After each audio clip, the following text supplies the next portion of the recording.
ya.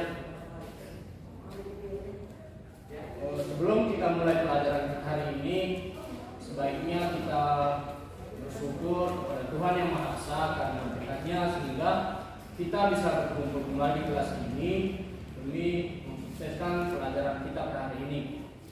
Oke, jadi sebelum kita belajar, kita berdoa dulu ya. Bapak minta salah satu dari kalian atau kelasnya mana? Alam Pak Alam. Oh iya, angkat doa. Teman-teman sebelum belajar kita berdoa. Berdoa dimulai. Selesai. Oke, bagus. Tujuan pembelajaran kita hari ini yaitu salah ya. Kita hari ini akan belajar tentang dasar-dasar SIG. Kalian tahu SIG itu apa? Tidak Pak. Oke. Jadi SIG itu adalah Sistem Informasi Geografis. Ya, jadi tujuan pembelajaran kita adalah menjelaskan pengertian SIG, memahami komponen SIG, pengelolaan SIG dan aplikasi SIG. Sebelumnya Bapak mau bertanya dulu dari kalian siapa yang tahu tentang apa itu sistem informasi geografis? Tidak tahu Pak. Boleh dijelaskan sedikit Pak? Alam, mana alam? Apa? Tunggu Pak. Bisa dijelaskan apa itu sistem informasi geografis? Belum tahu Pak. Oke. Jadi Bapak akan menjelaskan apa itu sistem informasi geografis. Jadi sistem informasi geografis itu sendiri merupakan suatu sistem perangkat yang dapat dilakukan pengumpulan, penyimpanan, pengembalian kembali, perubahan dan penanganan dari data-data ini.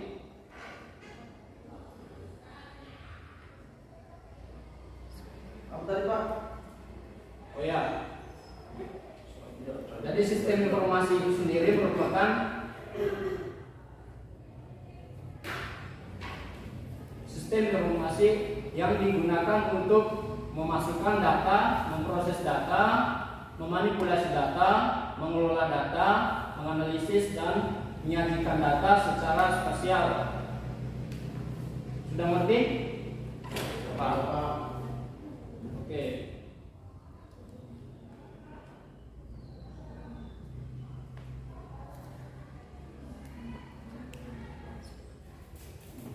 Jadi yang kedua Bapak akan menjelaskan tentang komponen SIG. Jadi komponen SIG ini ada beberapa bagian yang berkesinambungan ya. Yang pertama itu SIG sebagai suatu sistem dibentuk oleh sejumlah komponen yang saling berkaitan di dalamnya. Komponen SIG terdiri dari data informasi geografis, sistem komputer, dan ini bahasa KAI ya, firmware. Bahasa Inggris itu. Oke, yang pertama data informasi geografis. Jadi data sistem informasi geografis itu sendiri dibagi menjadi dua macam ya, yaitu data spasial dan data atribut. Yang pertama data spasial. Data spasial merupakan data yang memiliki referensi ruang, kemudian atau geography range atau koordinat geografis di mana berbagai data atribut terletak dalam berbagai unit spasial. Data ini merupakan data yang bereferensi geografis atas representasi objek di bumi. Jadi data ini dia merepresentasi data objek yang ada di permukaan bumi. Mengerti ya? Ya Pak. Yang berikutnya data spasial. Tunggu Pak, sudah selesai dijelaskan dari itu. Oh iya yang Bapak lupa. berikutnya data raster. Data raster merupakan model data dengan menampilkan penempatan dan menyimpan data spasial dengan menggunakan struktur matris atau fiskal yang membentuk grid atau bidang referensi horizontal dan vertikal yang terbagi menjadi kotak-kotak.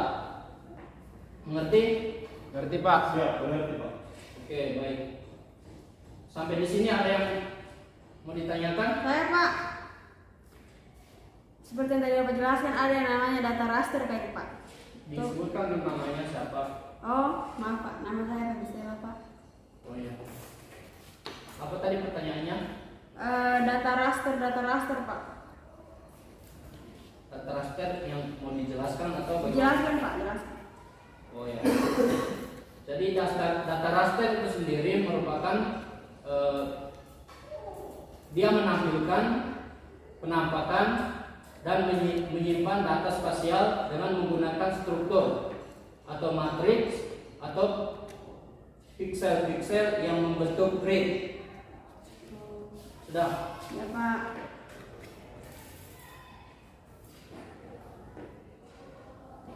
Yang kedua, data vektor.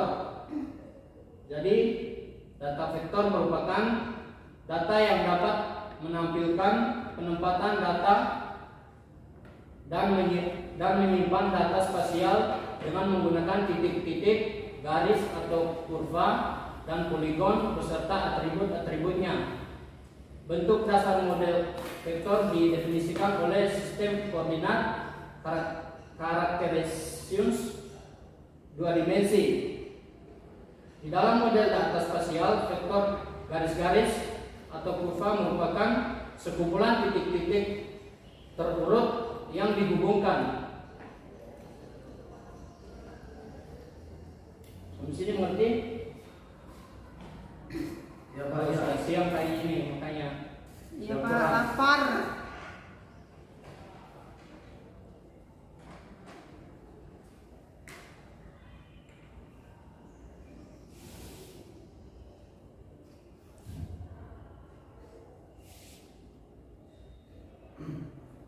Oke, Bapak akan menjelaskan lagi tentang poin-poin penting dalam data spasial dan model-model vektor.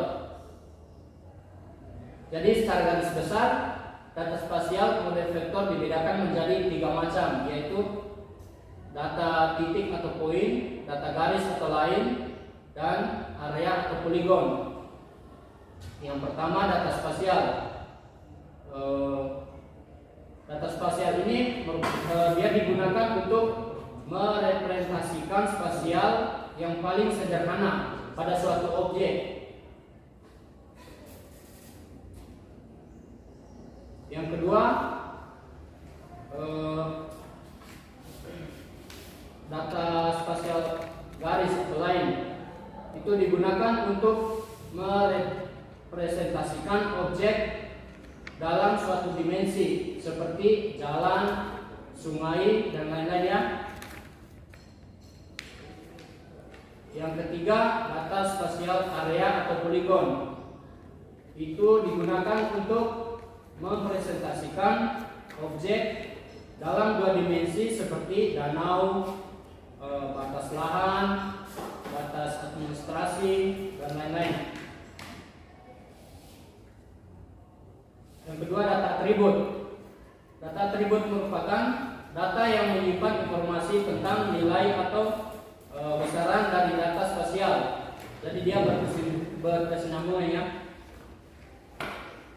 Data atribut diperoleh dari perhitungan statistik, sensus, catatan lapangan. Data ini disimpan dalam bentuk tabel.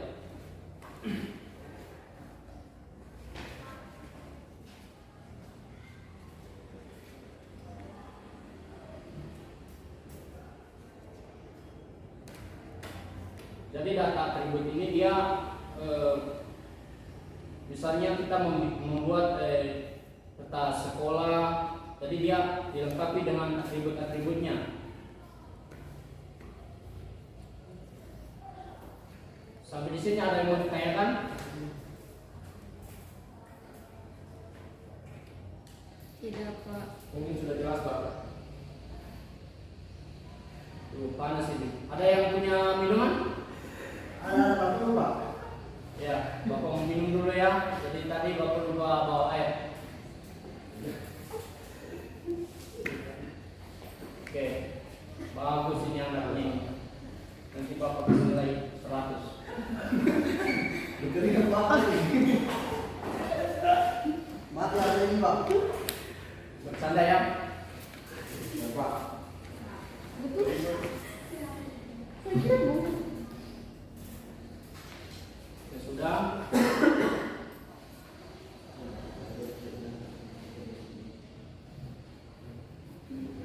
Dalam data atribut itu sendiri, kebetulan dia data atribut sendiri dia ada perangkat-perangkat seperti perangkat keras atau hardware dan perangkat lunak atau software. Jadi ada yang kepo sedikit mau melihat apa itu gambar perangkat keras atau perangkat lunak. Jadi ini Bapak ada di sini di dalam laptop ini ada beberapa gambar, yaitu gambar perangkat keras dan perangkat lunak. Ada yang mau lihat? Iya Pak. Saya Pak, saya Pak. Ya, ini. Lihat dari situ ada di sini, Pak. Ini yang Dari sini saya, Pak. iya Pak. Iya. Oke. Ini perangkat kerasnya ya. Iya, Pak. Ini perangkat lunak. Iya, Pak. Oke. Jadi mungkin sudah mengerti ya apa itu perangkat keras dan apa itu perangkat lunak.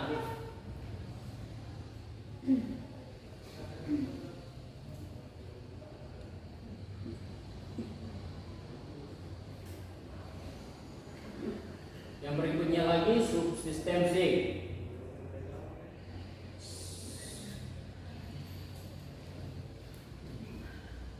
Subsistem C ini merupakan suatu sistem yang terdiri atas beberapa subsistem yang satu sama lainnya saling terkait. Secara garis besar, subsistem C ini di dalamnya terdiri dari 4, yaitu subsistem input data, manajemen data, manipulasi data, dan analisis data, beserta output data.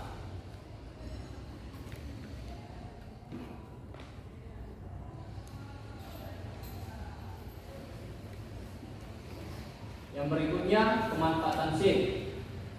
Jadi di pemanfaatan SIG ini Bapak akan membagikan beberapa kelompok untuk kalian supaya bisa mendiskusikan apa itu pemanfaatan SIG. Jadi ini ada 2, yaitu pemanfaatan SIG untuk inventarisasi sumber daya alam, dan yang kedua pemanfaatan SIG untuk perencanaan pembangunan. Jadi kalian bagi 2 kelompok untuk mendiskusikan. Ya. Oke, bagikan. Bagaimana cara baginya, Pak? Jadi Ketua kelas saja bagi, Pak. yang ini kelompok 1, yang ini kelompok 2. Iya, Pak. Ini barisan ini kelompok 2 ya. Oke, kelompok 1-nya pemanfaatan SIG untuk dicatat. Untuk kelompok 1-nya mana? Wilayah, Pak. Oke, dicatat wilayah. Iya, Pak. Manfaat SIG untuk inventarisasi sumber daya alam. Sudah? Sudah. Oke. Kelompok 2, siapa ketuanya? Sigit. Ya, catat ya, coba. Yang kedua, pemanfaatan SIG untuk perencanaan pembangunan. Oke. Kalian diskusikan ya. Untuk dibagikan kelompok tadi, jadi kalian diskusikan dulu. Baik, Pak. Oke, sudah ya? Yang pertama. Sudah diskusikan? Ya, sudah, Pak. Ya, tolong antara kelompok 1 dan kelompok 2 siapa yang mau presentasi duluan? Kelompok 1 saja. Iya, sudah. Saya perwakilan, Pak. Ya. Dari kelompok 1, pemanfaatan SIG untuk sumber daya alam itu yang antaranya menyajikan data geospasial, sebaran dan potensi sumber daya alam di suatu wilayah. Ya. Yang kedua, menyajikan data geospasial, sebaran kawasan lahan di suatu wilayah, Pak. Itu saja yang saya tahu, Pak, yang hasil diskusi kelompok 1. Oke, ada pertanyaan dari kelompok 2 untuk kelompok hasil diskusi kelompok 1-nya? Tidak, Pak. Oh, berarti sudah mengerti ya. Ya, Pak. Oke, untuk kelompok 2 silakan dipresentasikan hasil diskusinya. Pemanfaatan SIG untuk perencanaan pembangunan yang pertama di bidang transportasi untuk perencanaan sistem jaringan jalan, analisis kawasan rawan kemacetan.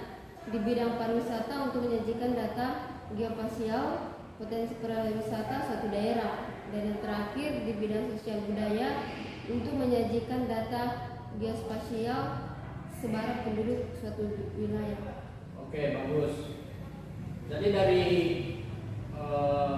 hasil diskusinya kalian, mengingat waktunya kita sudah mau habis, jadi kita lanjutkan diskusinya minggu depan ya.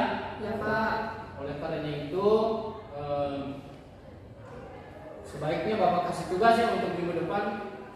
Ya, Pak. Habis diskusi kita diskusikan tentang tugasnya kalian di rumah ya, tugas rumah. Oke, dicatat tugasnya. Ya, Pak. Jadi tugasnya itu kalian mencari buku-buku atau referensi atau kalian cari di Google tentang penjelasan SIG secara lengkap dan jelaskan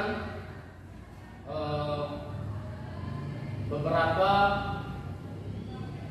pengertian SIG menurut para ahli. Ya, Pak. Oke, sudah dicatat ya. Sudah, Pak. Oke, sebelum Bapak tutup, tadi kita lupa absen ya. Absennya siapa yang pegang? Itu kelas, Pak. Oh, di sini. Oh ya sudah. Ini ya Bapak absen ya. Ya. Feby, Hadir, Pak. Ria, Hadir. Pilea. Hadir. Oh ya. Oke. Jadi hadir semua ya. Bapak. Sekian penjelasan Bapak tentang materi hari ini. Semoga bermanfaat untuk kalian semua. Jadi Bapak tutup. Assalamualaikum warahmatullahi wabarakatuh.